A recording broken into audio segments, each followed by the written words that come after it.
The hammering on the workshop door sounded like a judge's gavel, each strike a final, unappealable verdict.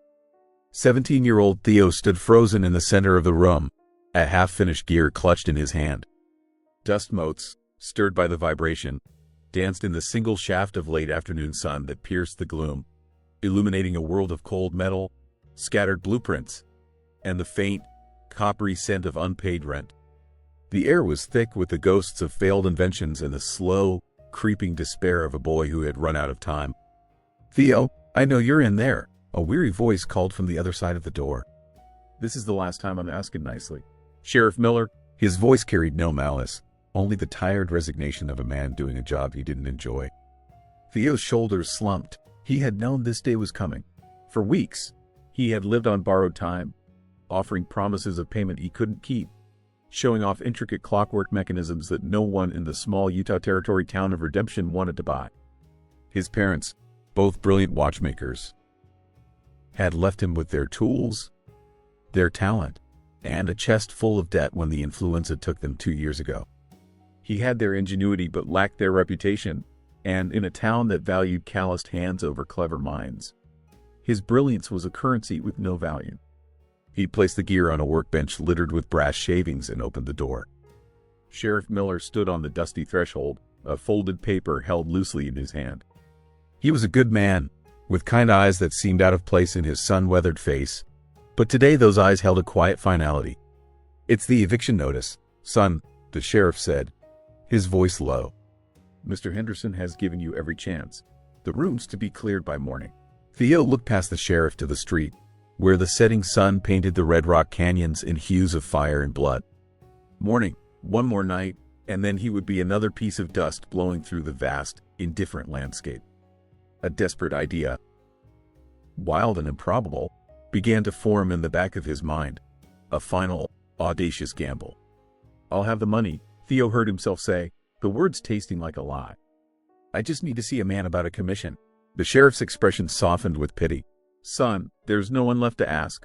"There's one," Theo insisted, his voice gaining a frantic energy. "Marcus Hale." The name hung in the air between them, heavy and strange. Miller's eyebrows rose in surprise. Marcus Hale was less a man than a local legend, a ghost who haunted the sprawling ranch at the edge of the valley. He was a man hardened by a tragedy that had taken both his wife, Elena, and his sight in a devastating fire 5 years prior. He had walled himself off from the world, rebuffing all offers of help, his grief as vast and empty as the desert that surrounded his land. "Hale doesn't see anyone," the sheriff said, shaking his head. "Hasn't for years." "He'll see me," Theo said with a conviction he didn't feel. "He has to." An hour later, Theo stood before the gate of the Hale Ranch. The 2-story house sat dark and silent against the twilight sky, a stark silhouette in the arid valley. The land itself was beautiful in a severe, unforgiving way, the red earth stretching out to meet a horizon of jagged mesas. It was a place of profound isolation, a fitting kingdom for a man who had declared war on the world. He found Marcus in the main house, in a room where the heavy curtains were drawn tight against the last vestiges of daylight. The air was cool and still, smelling of old leather, wood smoke, and a profound, settled sorrow. The man himself sat in a high-backed armchair, his unseeing eyes fixed on some point in the darkness. He was tall and lean, his face a mask of bitter resignation, carved with lines of grief that the fire had not made. Every object in the room was in its perfect place, a world navigated by memory and touch. "I was told you don't see visitors," Theo said, his voice sounding small in the cavernous silence. "You were told correctly," Marcus Hale replied, his voice a low rumble, rough from disuse. "The sheriff let you in. He has a softer heart than he ought to. I have a proposal for you, Mr. Hale." A humorless smile touched Marcus's lips. "Does it involve a miracle cure? A preacher's healing hands? I've heard them all. Leave." "No, sir," Theo said, stepping forward, his heart pounding against his ribs. "It involves a machine." He unrolled a blueprint on the only clear space he could find, a large oak table. "I can build you a device. I call it a tactile reader. It will translate the printed word from a book or a document into a series of raised, moving pins. You'll be able to run your fingers over them and read again. Not with your eyes, but with your hands." For the first time since Theo had entered, A flicker of something, interest, perhaps, or just surprise, broke through Marcus's stony expression. He was silent for a long moment, the only sound the quiet ticking of a grandfather clock in the hall. "Why?" Marcus asked finally. "Why come to me with this fantasy?" "Because I'm out of time and money," Theo answered with blunt honesty. "I'm being evicted from my workshop. I need a place to work and funds for materials. In return, I can give you back something you've lost." Marcus's face hardened again. "No machine can give me back what I've lost. It can give you back books." Theo pressed, sensing a flicker of an opening. "Letters, documents, your own words, if you've written them." The word document seemed to strike a nerve. Marcus's hand, which had been resting on the arm of his chair, tightened into a fist. Theo didn't know it, but he had stumbled upon the rancher's greatest vulnerability. For months, Marcus had grown increasingly suspicious of his family's lawyer, Silas Thorne, a man whose solicitous concern felt as thin and brittle as desert ice. Thorne had been pressuring him to sell the ranch, citing falling cattle prices and the difficulty of managing the estate without sight. He brought papers to sign, his smooth voice reading clauses that Marcus could not verify. The ranch was his family's legacy, built by his father's sweat and his mother's faith. Most importantly, his father's journals, decades of ranching wisdom, family history, and personal reflections, sat unread in his study. He couldn't trust Thorne to read them, couldn't trust anyone. "Your machine," Marcus said slowly, the words sharp with skepticism. "It's a fantasy, a boy's dream. It's physics and engineering," Theo countered. "Gears, levers, and precise calibration. It will work. I know it will." Marcus stood and walked to the window, pulling back the heavy curtain to reveal a sliver of moonlit landscape. He stood there for a long time, a solitary figure framed against the immense, lonely darkness. He was a man trapped, his blindness a cage that had made him fiercely independent, yet utterly dependent on the integrity of others. Theo's wild proposal was a key, a fragile, unlikely key, but a key nonetheless. "You're an orphan," Marcus stated. "Not a question. Your parents were the watchmakers in town. They were good people, honest." "Yes, sir." Marcus let the curtain fall, plunging the room back into darkness. "I'll fund your project," he said, his voice devoid of warmth. The word sent a dizzying wave of relief through Theo, so powerful his knees felt weak. But Marcus wasn't finished. "I will give you 3 months.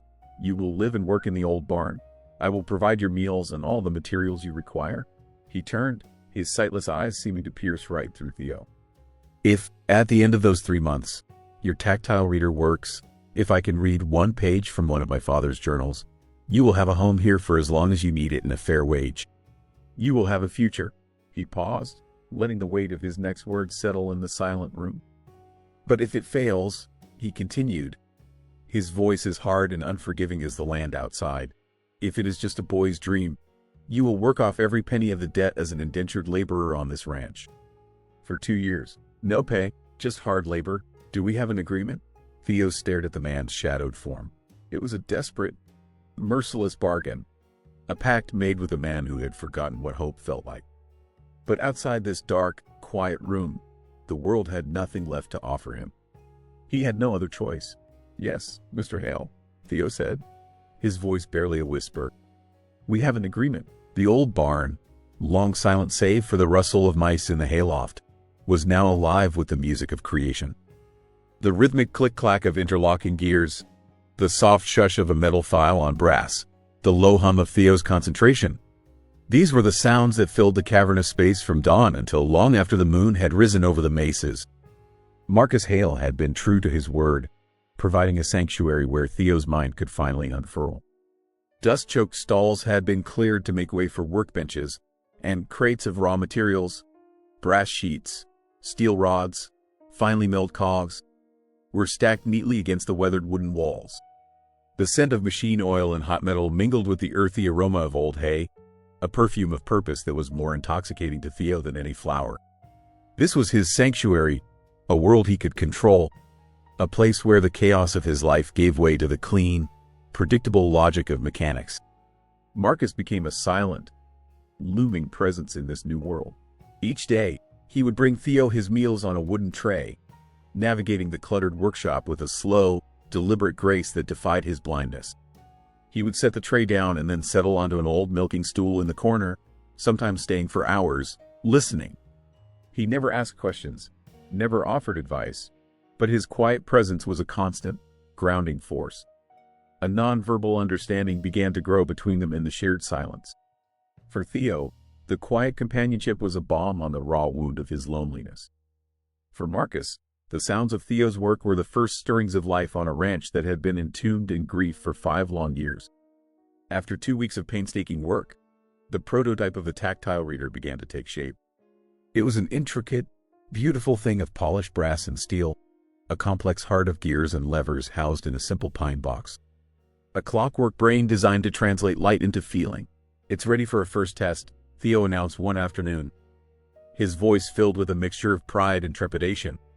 Marcus rose from his stool, his expression unreadable. "What does it need?" "A page of text, something simple." Marcus left and returned a few minutes later with a well-worn book of poetry.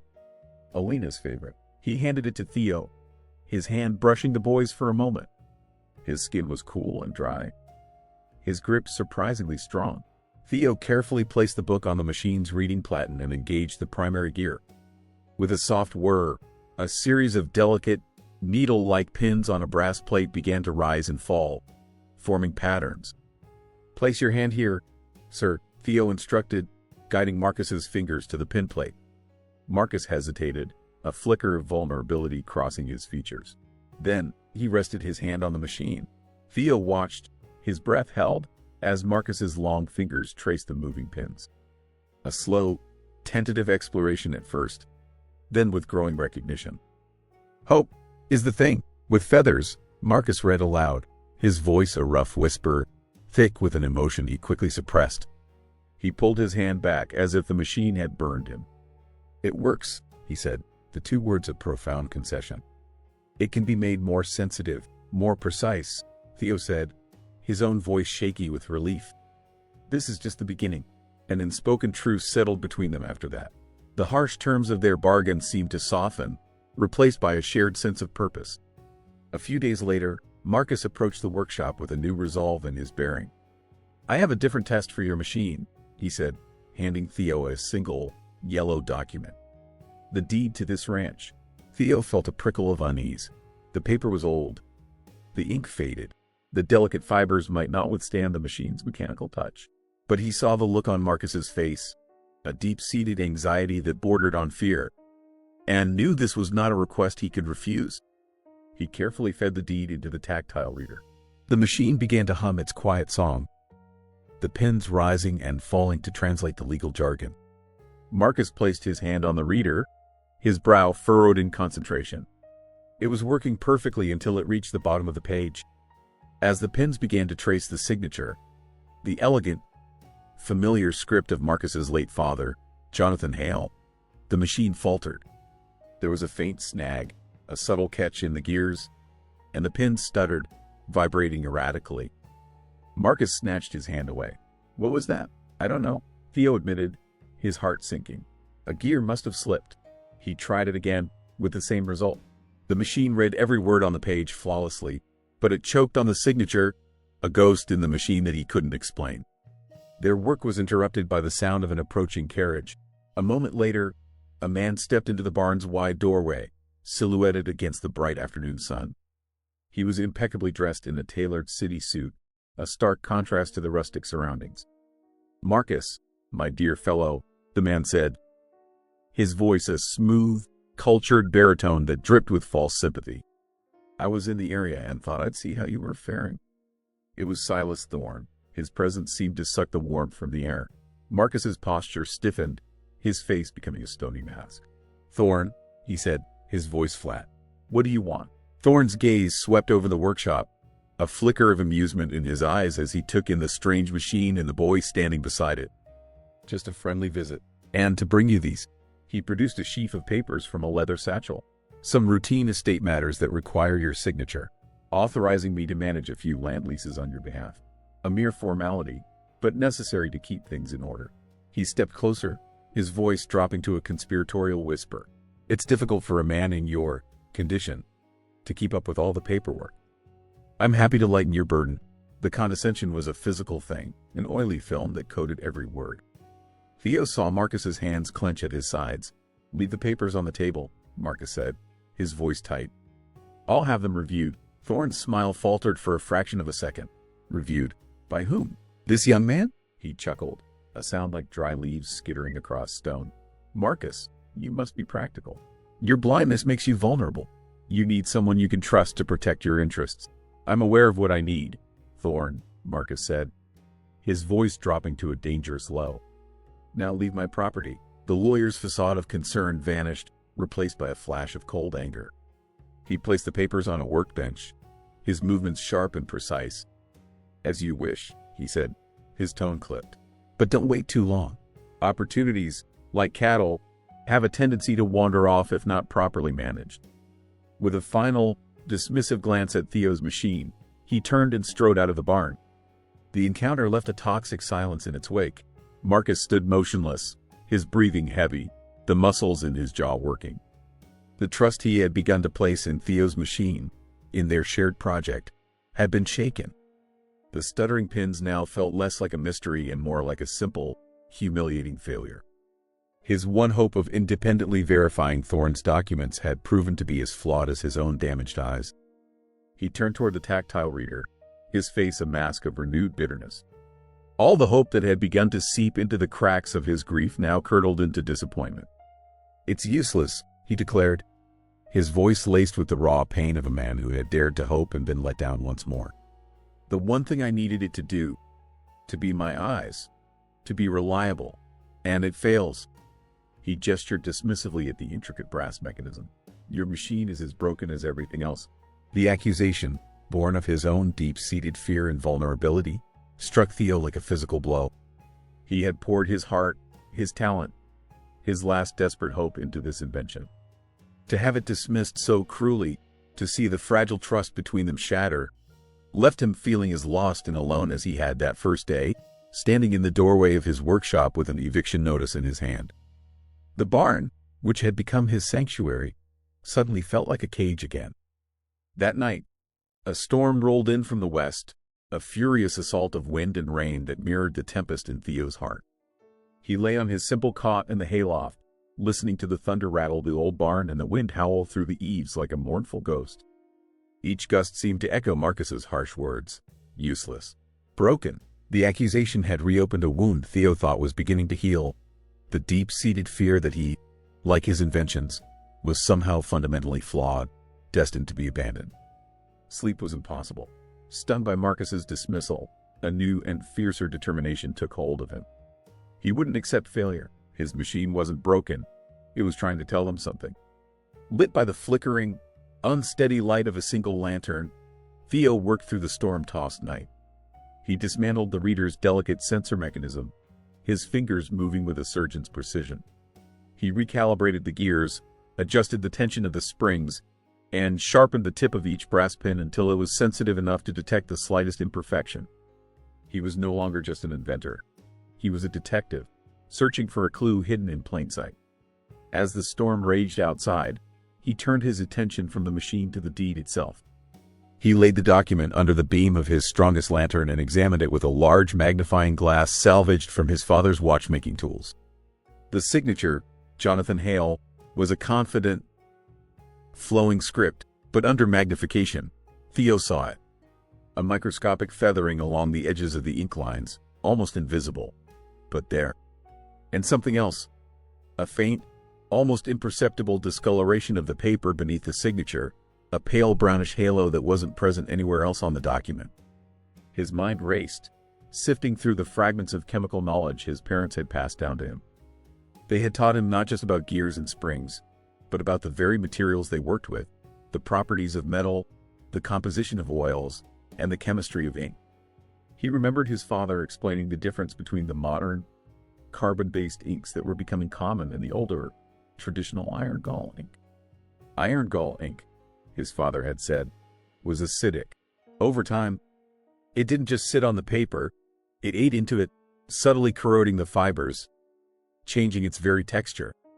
That was the answer. The ghost in the machine wasn't a ghost at all. It was chemistry.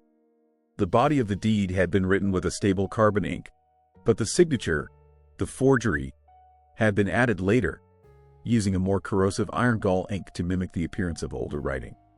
The machine's sensitive pins weren't snagging on a flaw. They were detecting a difference in the paper's texture, a microscopic landscape of corrosion that no human finger could ever feel.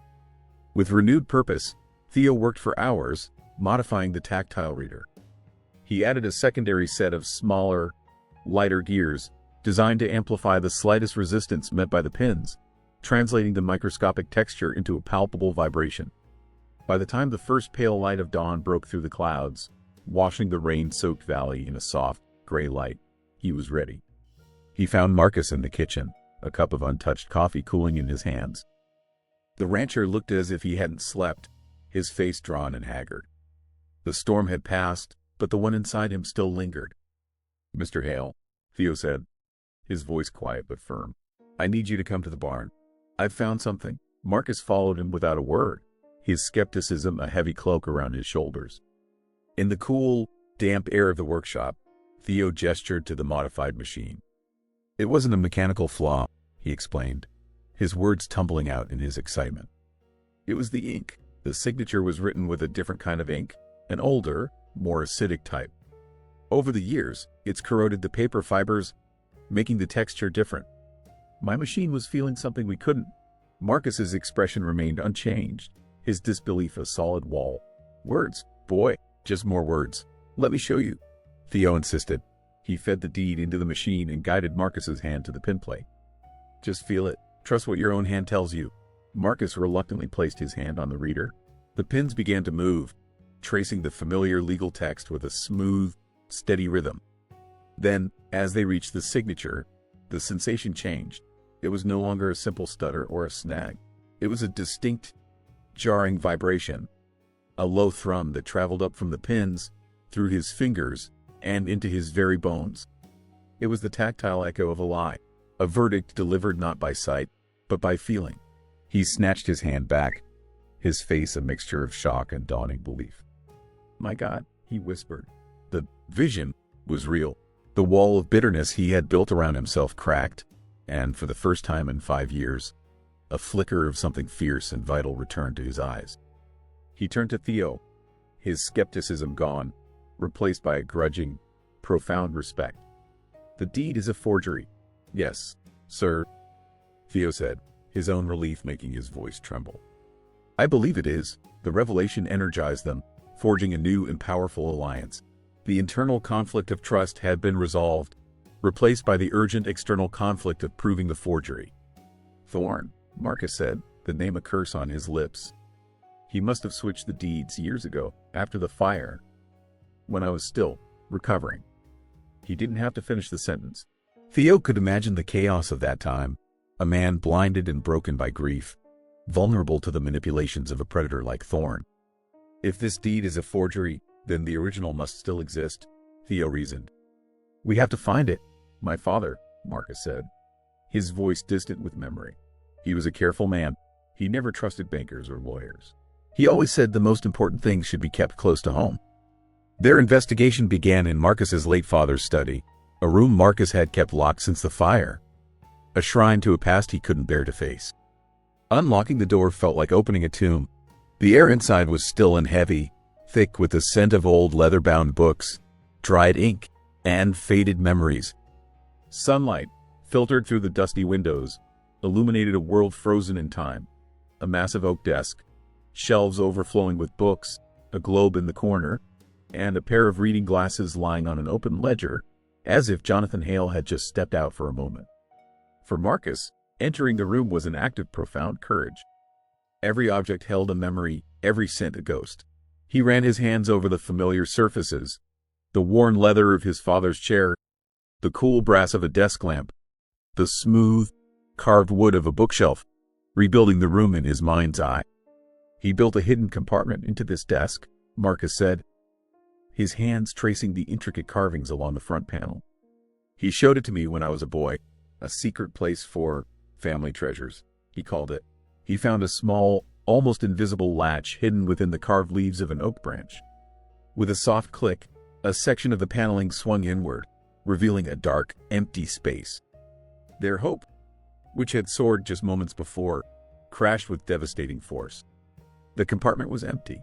Theo brought a lantern closer, illuminating the interior. It wasn't just empty, it had been violated. A small, almost invisible scratch marred the metal of the lock mechanism, a telltale sign that it had been forced open. The realization hit them both with the force of a physical blow. Thorn hadn't just forged a new deed. He had found and stolen the original. He had been one step ahead of them all along, his betrayal reaching back years. A slow, patient poison that had been working its way through the heart of the Hale family long before they had ever realized it. They were left with a machine that could feel a lie, but no truth to prove it. The discovery of the empty compartment left a chilling void in the study, a silence that felt heavier than grief. Hope, so recently kindled, had been extinguished, leaving them in a darkness deeper than the one Marcus lived in every day. They had proof, but they had no evidence. As they stood in the dusty time capsule of a room, a different kind of sound drifted in from the outside world, the distant, rhythmic clang of the blacksmith's hammer from the town of Redemption. The sound was a reminder that while they were isolated, they were not entirely alone. The thought sparked a new, desperate strategy. In town, Silas Thorne moved with the easy confidence of a man who believed himself untouchable. He was seen leaving Sheriff Miller's office, sharing a hearty laugh with the lawman that carried down the main street. He then made his way to the Redemption Saloon, where he bought a round of drinks for the local ranchers. With a practiced, sympathetic tone, he spoke of his concern for Marcus Hale, painting a picture of a man lost in sorrow, his mind clouded by grief, now falling under the influence of a clever, opportunistic orphan who was filling his head with fantasies of conspiracy. The poison of rumor, more potent than any substance he could pour into the well, began to seep into the town's consciousness. "We can't do this by ourselves," Marcus said, the words an admission of a truth he had spent 5 years denying. The fire had taught him that the world could take everything in an instant. His grief had convinced him that trusting anyone was a fool's game. But now, Thorne's betrayal had left him with no other choice. He had to step out of the shadows and ask for help. Their first visit was to Dr. Aris Thorne.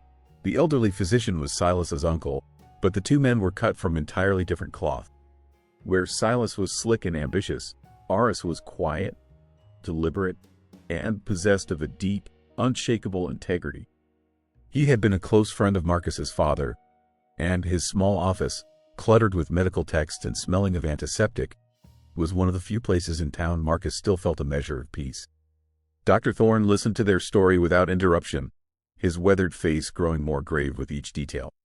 He examined the forged deed under his own powerful lens, his brow furrowed in concentration.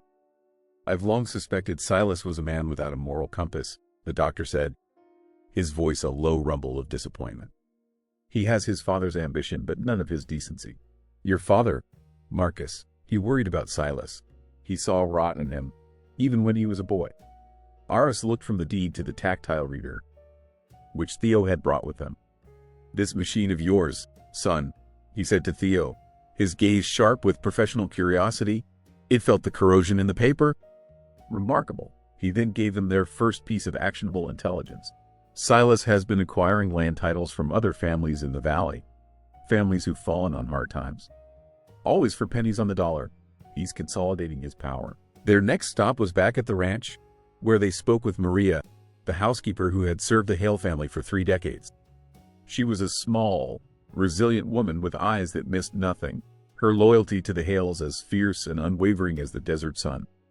She had stayed on after the fire, managing the household with the quiet efficiency that had been Marcus's one steady anchor in the sea of his loss. When Marcus, his voice heavy with the effort of his newfound vulnerability, explained the situation, Maria's face hardened.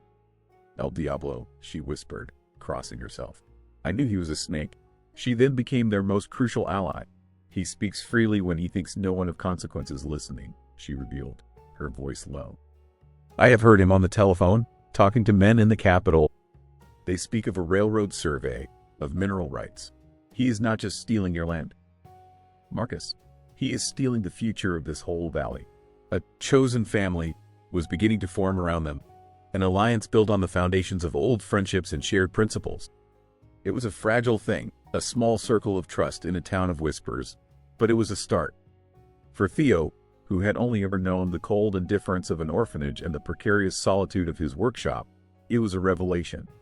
He watched as Marcus, the stern recluse, began to reconnect with his past, his voice finding its strength as he spoke of his father's legacy. He saw the quiet courage in Dr. Thorne's eyes and the fierce loyalty in Maria's. This, he realized, was what family felt like. Not something you were born into, but something you built, piece by painful piece, out of shared trust and mutual need. The weight of their task was immense. They had confirmed Thorne's motive but were no closer to finding the original deed. The central mystery deepened with a cryptic clue from Maria. As they were finishing their conversation, she paused, her brow crinkling in thought. "Your father," she said to Marcus, her gaze distant. He was a poet in his own way. "I remember one day, long ago, we were standing on the porch, looking out at the land. He had just received some important papers from the government. I asked him if he would put them in the safe in his study. She shook her head. He laughed and said no. He told me the most important family documents were kept safe, not under a roof, but in the heart of the land." The riddle hung in the air, its meaning as vast and inscrutable as the landscape itself. The heart of the land. What could it mean? A landmark? A hidden chest buried somewhere on the hundreds of acres of Hale property? The task of finding it seemed impossible. The threat, however, was no longer just a legal or financial one. The following evening, as the sun began to dip below the horizon, casting long, dramatic shadows across the valley, Theo went to the well to draw water for the workshop. The well was old, stone-lined, and deep, providing the cool, sweet water that was the lifeblood of the ranch. As he lowered the bucket, he noticed a strange, oily sheen on the surface of the water and a faint, acrid smell that was alien to the clean desert air. He pulled the bucket up and examined the contents.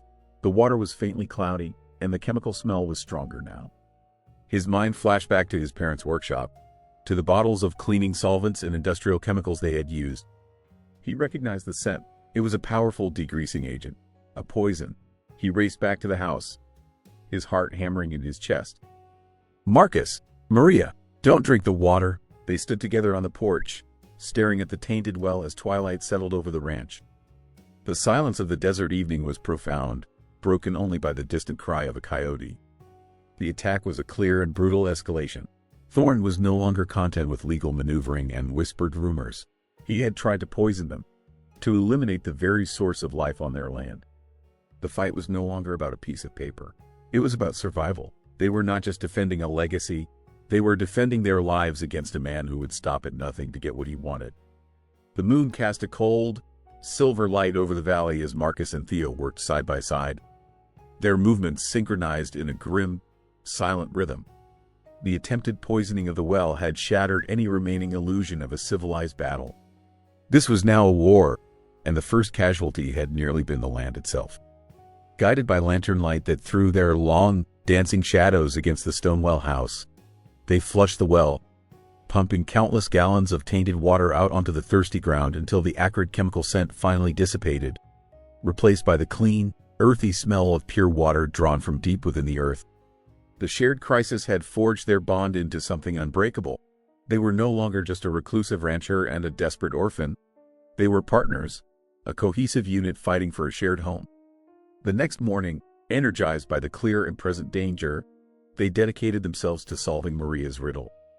"The heart of the land," Marcus repeated, his voice a low murmur as he sat at the kitchen table, a map of the vast Hale ranch spread before him.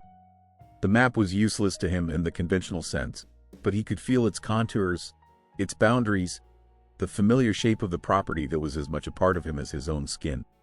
"My father wasn't a man for fanciful language," Marcus mused, his fingers tracing the edges of the map. Every word had a purpose. The heart, it must be a real place, a place that was important to him. Their search began not with their feet, but with their minds. Marcus, with his deep, tactile memory of the ranch, became the guide. He closed his unseeing eyes and walked the land in his mind, describing paths, rock formations, and ancient, gnarled juniper trees with a startling clarity. Theo, acting as his eyes, followed along on the map, marking potential locations. His youthful energy and sharp sight a perfect complement to Marcus's deep-rooted wisdom. There's a ridge to the west, Marcus said, his voice distant, overlooking the canyon. We used to go there, my father and I, to watch the eagles nest. There's a stand of cottonwoods.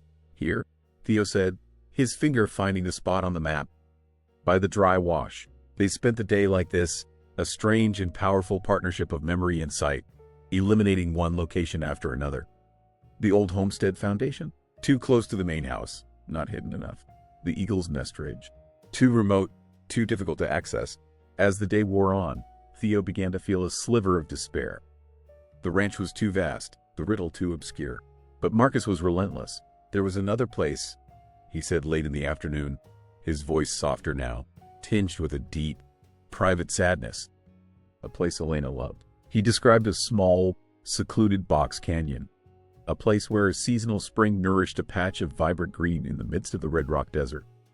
He spoke of a particular rock formation at the canyon's heart, one that, from a certain angle, looked like a massive, anatomically correct heart, weathered by centuries of wind and rain.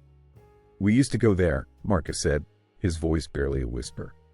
After we were married, it was our place. My father knew how much it meant to us. He once joked that it was the true heart of the ranch, where all the life came from. Theo's hand, which had been moving across the map, stopped.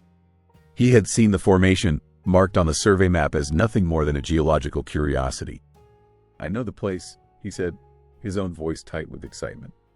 Let's go. Now, the journey to the Box Canyon was a testament to their unique collaboration. Marcus, his hand resting lightly on Theo's shoulder, navigated the rugged terrain with an unerring sense of direction, calling out warnings of loose rock or thorny brush that he sensed through the vibrations in the ground. Theo, in turn, described the changing light, the colors of the landscape, painting a picture in words for the man who could no longer see. It was a slow, arduous trek, a pilgrimage into Marcus's own past. As they walked, Marcus shared memories of his father, stories of a kind and patient man who had taught him to read the land not just with his eyes, but with all his senses. The stories forged a new link between them, cementing the father-son bond that had been growing in the quiet spaces of the workshop.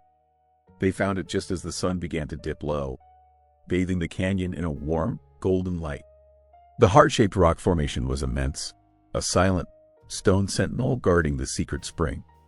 It was a place of profound peace and staggering beauty. There's a hollow, Marcus said, his hand reaching out to touch the familiar, weathered surface of the rock. On the eastern side, a small cave, barely big enough for two people to shelter from the sun. Theo found it easily, a dark cleft in the rock face, cool and smelling of damp earth. He lit a lantern, its glow pushing back the shadows, and there, at the back of the small cave, was a single, large slab of stone that looked as if it had been deliberately placed to cover a deeper recess. Together, they worked to pry it loose. It was heavy, and their combined strength was barely enough. With a final, groaning scrape, the slab tilted forward, revealing a dark cavity behind it. Inside, covered in a thick layer of dust, sat an old, iron-bound box. A wave of triumphant relief washed over Theo. They had done it. They had found the heart of the land. But their victory was short-lived. The box was sealed with a complex puzzle lock, a series of interlocking brass rings and numbered dials. It was a final test, a legacy of ingenuity left by Marcus's father, who had been a skilled amateur locksmith. He always loved puzzles, Marcus said, a faint, sad smile on his lips as he ran his fingers over the intricate mechanism. He said a good lock was like a good argument. It only yielded to logic. Theo set to work immediately, his small, precise tools clicking away in the quiet of the cave. The lock was a marvel of old-world craftsmanship, a puzzle that required not force, but a deep understanding of mechanics. The tension was palpable, the only sounds the scrape of Theo's tools and their own ragged breathing. This small, iron-bound box held everything. Their past, their future, the key to their survival. He was on the verge of solving it, the final dial turning with a satisfying click, when a sound echoed from the mouth of the canyon. Hoofbeats, several riders, moving fast. A moment later, Maria's voice, thin and frantic, reached them from the direction of the ranch. Marcus, Theo, they are coming! Thorne and his men, they ride from the town. She had seen them from the house and sent a warning. They looked at each other, their brief moment of triumph turning to ice-cold dread. The sound of dismounting men, the crunch of boots on gravel, the low, confident voices of their pursuers grew closer. They were trapped in a small, dark cave, the unopened box clutched in their hands, with Silas Thorne and his men closing in to eliminate them and the final, damning piece of evidence. The shadow of a man fell across the cave entrance, a dark, menacing silhouette against the fading twilight. Well, a familiar, oily voice drawled. "Look what we have here." The blind man and his little clockwork boy, playing treasure hunters. Inside the cramped space, Theo's hands flew over the puzzle lock, his heart hammering against his ribs.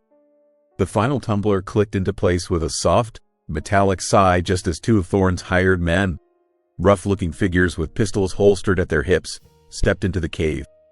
"The box, Thorne," one of the men grunted. "Give it to us." With a surge of desperate strength, Theo swung the heavy iron lid open. There, nestled on a bed of faded blue velvet, lay a single, crisp document, the original, authentic land deed for the Hale Ranch. Beside it was a letter penned in Jonathan Hale's elegant, forceful script. Before Thorne's men could lunge for it, another sound echoed from the canyon mouth, the authoritative shout of a man used to being obeyed. "Thorne, hold it right there." Sheriff Miller appeared at the cave entrance, a shotgun held steady in his hands. Behind him stood Dr. Ars Thorne and a small posse of deputized townsfolk, their faces grim and determined. Maria, her courage overriding her fear, had not just warned Marcus and Theo. She had ridden like the wind to Dr. Thorne's office, her frantic words finally convincing the hesitant sheriff that ignoring the situation was no longer an option. Silas Thorne himself appeared a moment later, his handsome face contorted in a mask of fury and disbelief. His composure, his most valuable asset, finally shattered when he saw the open box and the armed men standing with the sheriff. "Miller, what is the meaning of this?" Thorne demanded, trying to regain control. "These men are trespassing. I am merely protecting my client's interests." "Your client?" a new voice said, and Marcus stepped forward from the shadows of the cave, no longer a recluse, but a man standing in defense of his home. His sightless eyes were fixed in Thorne's direction, and his voice was steady and clear. "My only interest is seeing you brought to justice, Silas." The final confrontation was not a shootout, but a verdict delivered by the weight of truth. Faced with the original deed, the damning testimony of his own uncle, and the unyielding presence of the sheriff, Thorne's power evaporated like a puddle in the desert sun.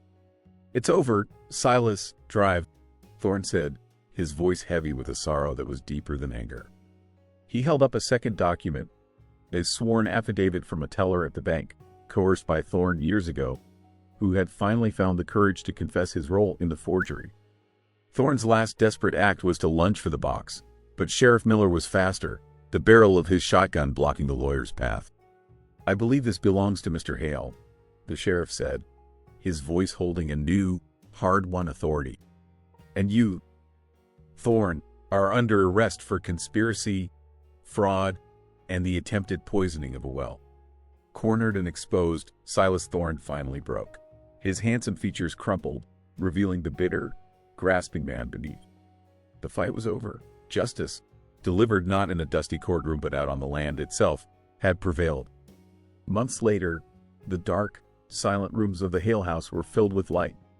The heavy curtains had been thrown open, and the windows washed clean, letting the brilliant Utah sun stream in.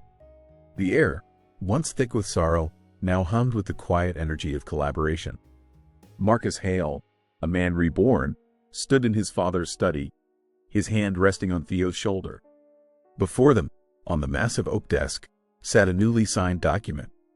"Theo Hale," Marcus read aloud, his fingers tracing the raised letters on a document specially prepared by a sympathetic judge. "It's official, son. You're home." Theo looked from the adoption papers to the man who was now his father, his throat too tight with emotion to speak. He had arrived at this ranch a frightened, homeless orphan. Now, he had a family, a future, and a name that carried the weight and strength of the very land they stood on. Their chosen family was gathered around them. Maria, her face beaming with pride, set a tray of fresh lemonade on the desk. Dr. Ars Thorne, his integrity vindicated, looked on with a quiet, satisfied smile. Even Sheriff Miller was there, his presence a symbol of a community beginning to heal itself. The tactile reader sat on a high shelf in the study, a respected monument to the journey that had brought them all together. But Marcus and Theo were no longer focused on repairing the past. They were in the workshop now, not just Theo's, but theirs, bending over a new set of blueprints. Their latest project was an innovative, wind-powered water pump, a design of Theo's that would help not just their own ranch, but all their neighbors thrive in the arid valley. They were building a future, one gear, one lever, one shared dream at a time. That evening, the family gathered on the porch to celebrate the first successful test of the new pump. As the sun set, painting the Red Rock canyons in breathtaking hues of crimson and gold, Marcus turned to Theo. "Your machine," he said, his voice soft. "It didn't just let me read words, Theo. It let me see the truth." He smiled, a genuine, easy smile that reached his eyes. "You brought the light back into this house." Theo looked out at the vast, beautiful landscape, no longer a symbol of isolation, but of boundless possibility. He was no longer an orphan, and Marcus was no longer a recluse. They were a father and a son, a family forged not by blood, but by courage, ingenuity, and a love that had taken root in the most barren of soils. Together, they had found the heart of the land, and in doing so, they had rediscovered their own.